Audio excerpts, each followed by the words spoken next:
Supreme Court Justice Amy Coney Barrett stood at the podium. Her black robe looked neat against the dark brown walls of the Supreme Court. The room was super quiet. Everyone was looking at her. Karoline Leavitt, the young and brave press secretary, sat still at the table. She usually looked strong and confident.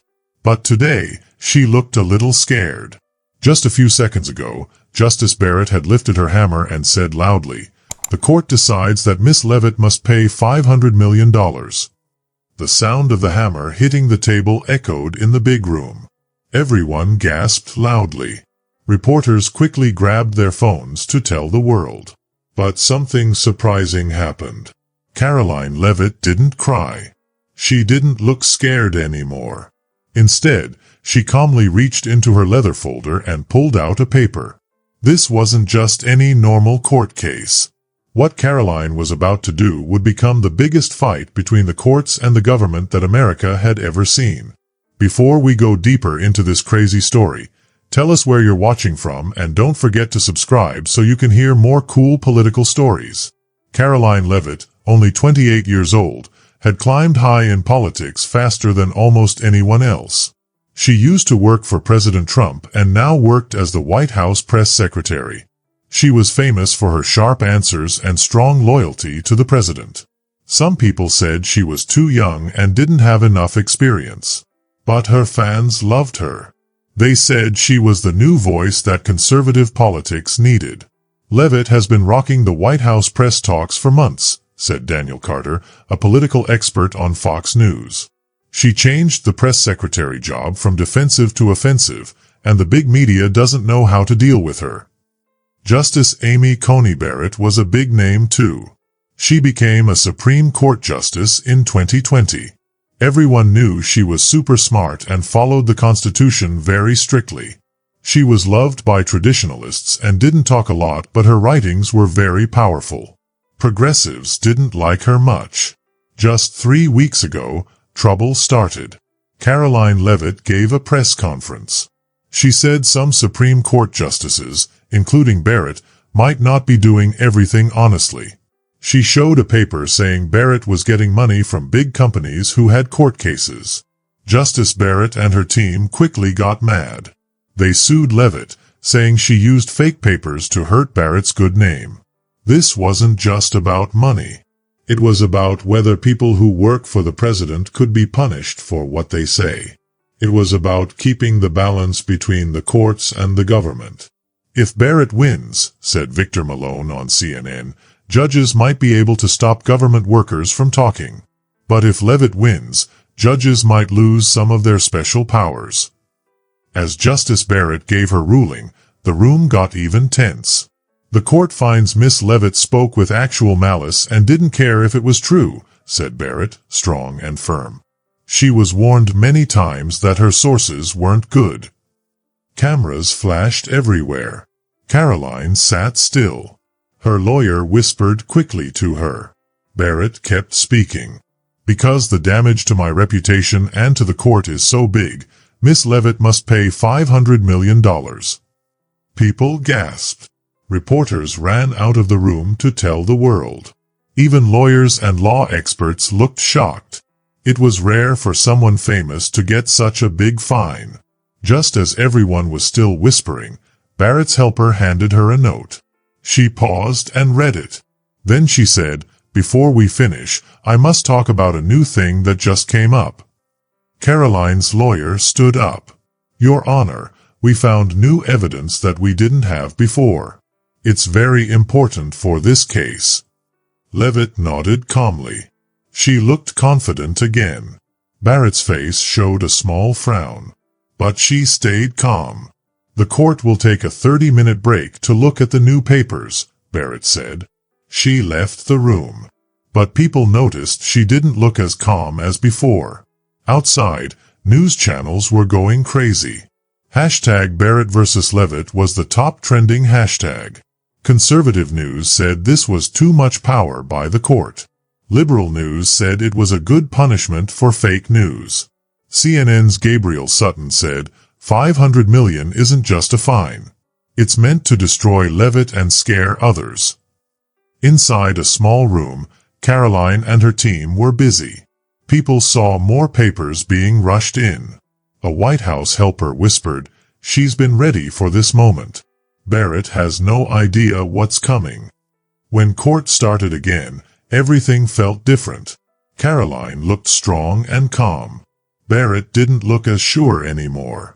"The court has reviewed the new evidence," Barrett said, her voice not as firm. "These papers are important. We have to consider them." Karoline slowly stood up. She asked if she could come to the judge's table. Normally this doesn't happen, but Barrett said yes. Karoline gave Barrett a thin red folder. Nobody could hear what they said, but people noticed Barrett's eyes got wide as she looked at the papers. Karoline went back to her table. Now she looked like she was winning. Barrett cleared her throat. She looked a little shaky. "Because of the new papers, we must think again about the ruling," Barrett said. Everyone gasped. Reporters leaned closer. Karoline stood up. "Your Honor," she said clearly, "the paper I gave you shows the research I talked about was true. It was not fake." She continued, "These papers have real bank records from the U.S. Treasury Department. They show $27.4 million was given to groups where you were a leader during the time you were becoming a Supreme Court justice." The whole courtroom gasped loudly. Barrett banged her hammer many times, trying to make the room quiet again. Karoline kept speaking calmly. "These records were hidden, not because they were wrong, but because powerful people wanted to hide them." A Washington Post reporter said later, "It was like watching history happen right in front of us." Barrett looked shocked. Her hand was shaking. Karoline's team handed out copies of the papers to reporters. On the big screen, bank records showed money moving from big companies to groups linked to Barrett. Karoline pointed to the screen. "First, $4.8 million was given by Continuum Energy Corporation to a group where you worked. 3 weeks later, you made a ruling that saved them $380 million. Then another paper popped up. This one shows $7.2 million from Allied Healthcare Systems before you helped dismiss a lawsuit against them." More papers followed, all showing big money given and then decisions made in favor of those companies. The records were official. They had government seals. "These records were legally obtained through a Freedom of Information Act request," Karoline said. "We got them today, after another judge ordered them released." Barrett looked even more stunned. Her face was pale. Finally, Barrett asked, "Miss Leavitt, are you saying these papers were hidden during my confirmation hearings?" Karoline answered, "I'm not saying anything, Your Honor. The papers speak for themselves. The real question is why a Supreme Court justice tried to silence a press secretary for telling the truth." Then Karoline showed her final card. "And even worse," she said, "the law firm that is helping you in this case got $2.3 million from those same groups just 3 days after you sued me." The room exploded with noise. Reporters gasped loudly. Barrett banged her hammer again and again. She ordered everyone except essential people to leave the courtroom. As the press was pushed out, cameras caught Barrett talking quickly with her team. Her face showed she was very worried. Outside, a big crowd had gathered. It started with a few people, but soon there were hundreds, then thousands. Everyone was watching history being made. Leavitt surprised everyone and caught Barrett in big trouble, one Fox News reporter said loudly on TV. She showed important papers that could even make Barrett lose her job as a judge. People who work inside said Barrett looked shocked when Leavitt showed secret papers from the Treasury Department. Just down the street, people had already started coming together holding quick-made signs that said, "Clean up the courts," and "Barrett must quit." Police hurried to put up fences because more and more people were showing up. On CNN, a lawyer named Martin Hale looked very surprised. He said, "If these papers are real, and they look real because they have the Treasury stamp, then this is one of the biggest judge scandals ever." The White House press secretary just showed that there might be bad things happening at the very top of our court system. He said it looked like a big problem for the whole country. Even a retired Supreme Court judge, Franklin Rhodes, was called on the phone during a PBS TV show. He said the papers were very upsetting and that the court's honor could be ruined. He said this was bigger than politics. It hurt the trust in judges everywhere. Online, everyone was talking about it. Leavitt exposes Barrett became the #1 trending topic, with over 2 million people posting about it in just 1 hour. Some people on the right praised Leavitt for being brave, and legal experts from all sides were worried about what this meant. A famous lawyer named Nathaniel Pierce tweeted, "Karoline Leavitt just did what Congress couldn't do for years. She showed the proof and showed how secret money has gotten into our highest court." For almost 3 hours, the Supreme Court building was locked up tight. No one could come in or out. People later said that during this time, there were crazy phone calls between the Supreme Court, the White House, the Justice Department, and important senators. Inside the Chief Justice's office, Barrett, the Chief Justice Roberts, and their top lawyer had a big meeting. People who later told reporters said Roberts was very, very angry, not just at Barrett but at how she made the whole court look bad. "You exposed all of us," Roberts reportedly shouted at Barrett. "This isn't just about you anymore. The court's good name is in danger." Meanwhile, in another small room, Leavitt talked with White House lawyers and 2 top Justice Department people who rushed over. Someone nearby heard one of them say, "We have them trapped, but we need to be smart about what happens next. This is bigger than just one judge." Finally, after hours, reporters were let back into the courtroom. Everything looked different. Barrett was sitting stiffly with 2 new court workers beside her. She didn't look strong and powerful anymore. She looked like someone going through the hardest moment of her life. Leavitt was still sitting proudly at her table, but now she had the White House lawyer and even the Attorney General, the top law enforcer in the country, with her, a sign that the president was fully backing her. Barrett spoke in a stiff, cold voice. "The court takes back its earlier ruling," she said. "The case against Miss Leavitt is dismissed forever." She paused and looked like it hurt to say the next part. Everyone held their breath. She went on, "I am removing myself from all cases that involve the groups mentioned in these papers until a full investigation can happen. I have also asked for a special investigator to check these accusations carefully and openly." Leavitt stood up politely but proudly and said, "Your Honor, the White House accepts your decision. Being open and honest is super important for our democracy, no matter who you are."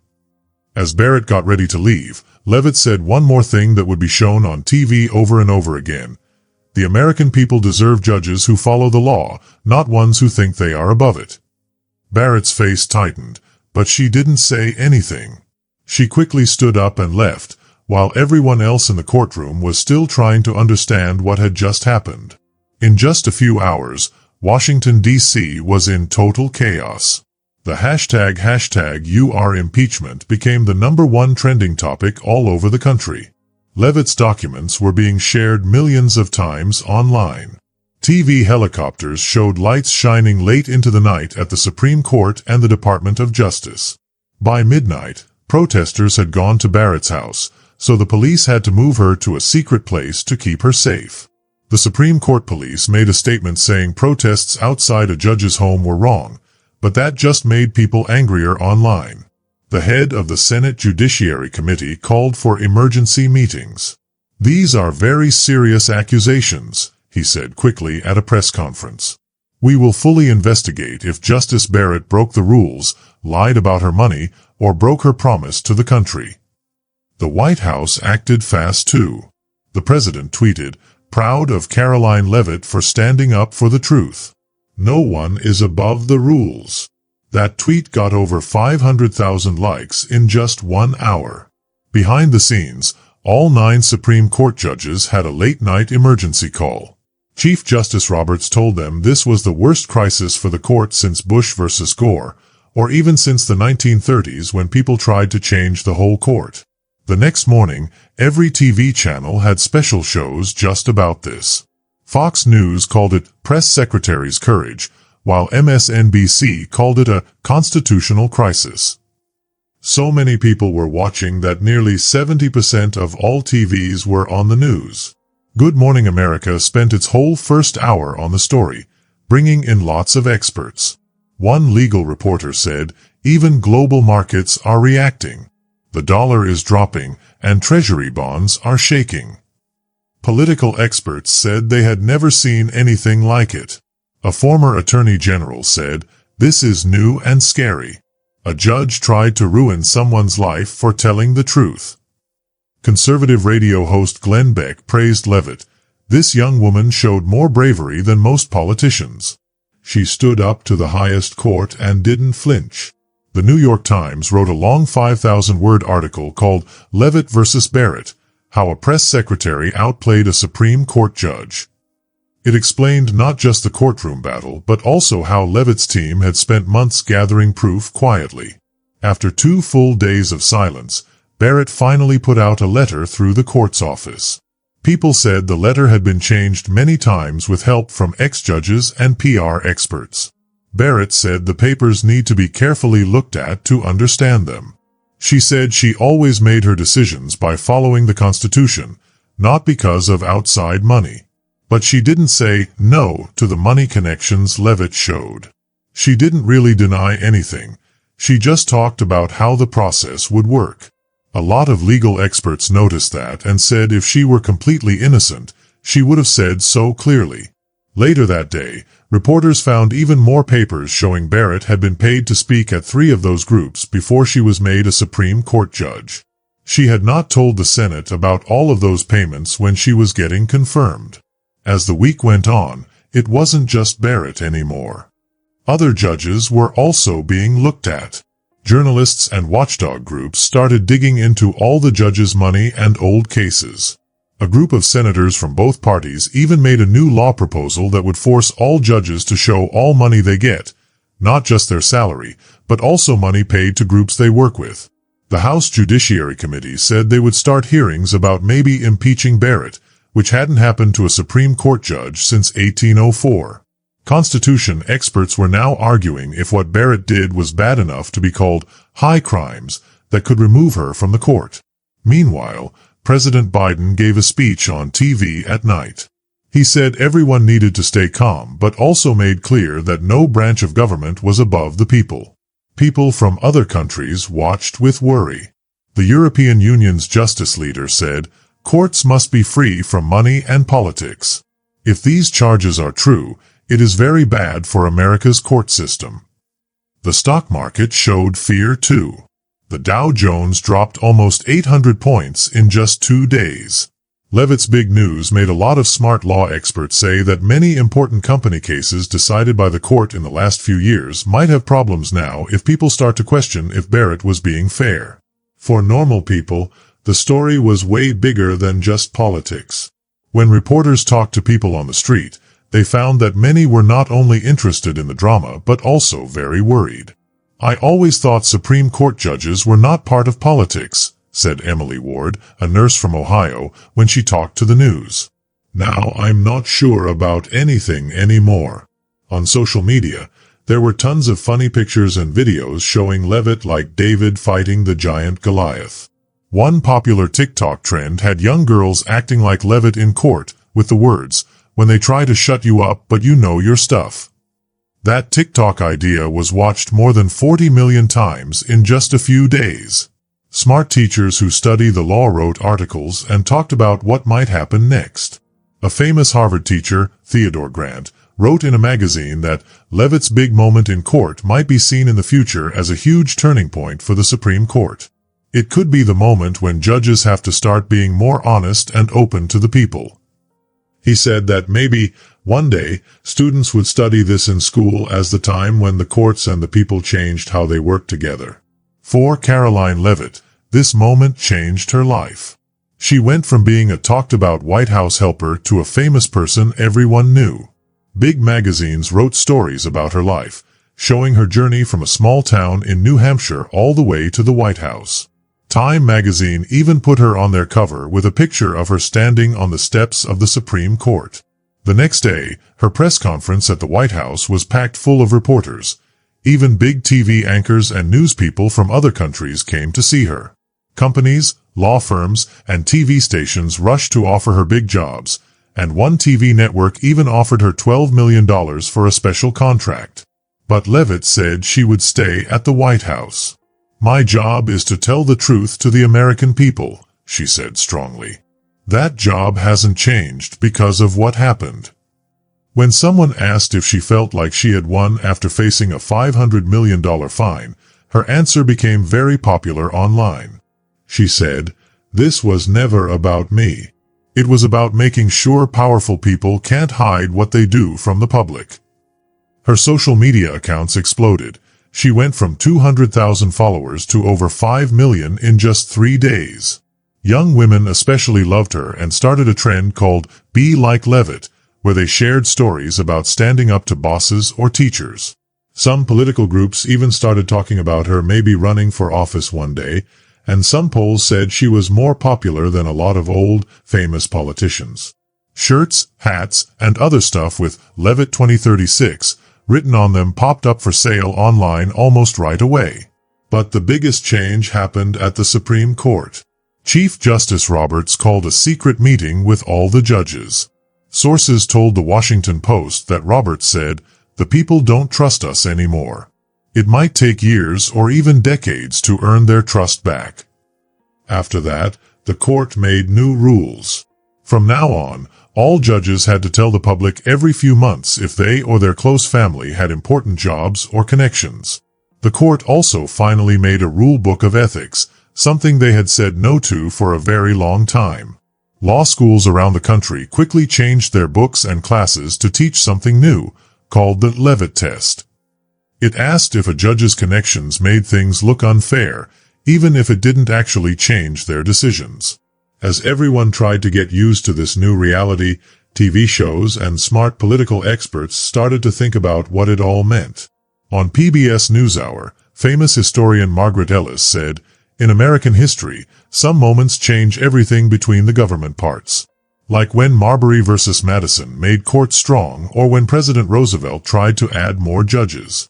This new moment with Leavitt could be just as big, a time when judges had to start being more open and honest." Law experts said it could take years to fix everything. The Senate quickly planned meetings to pick a special investigator to look into the money connections Leavitt talked about. Polls showed that trust in the Supreme Court fell to just 23%, the lowest ever since they started asking people. For Leavitt herself, this moment made her a hero for many. At rallies all over the country, people held up signs that said, "Be like Leavitt. Speak truth to power." One poll found that 68% of Americans thought what she did was brave and important, and that included both Democrats and Republicans, which almost never happens. Big law magazines, like the Yale Law Review, started asking if the courts needed more rules to keep judges from having hidden money problems. A smart professor from Georgetown, Neil Katyal, said, "This is like watching the ground under our feet move." Courts have had less rules than the other government parts for a very long time. The Leavitt and Barrett clash might have changed that forever. Finally, the famous court reporter Nina Totenberg said something that a lot of people agreed with. She said, "A 28-year-old press secretary did what no one else could. She pulled the curtain back on the Supreme Court and made sure everyone started talking about keeping judges honest." Whether you see her as a hero or a troublemaker, Karoline Leavitt changed the Supreme Court forever. If you liked this story, tell me in the comments. Don't forget to subscribe for more fun adventures and mysteries. Thanks for watching. See you in the next video.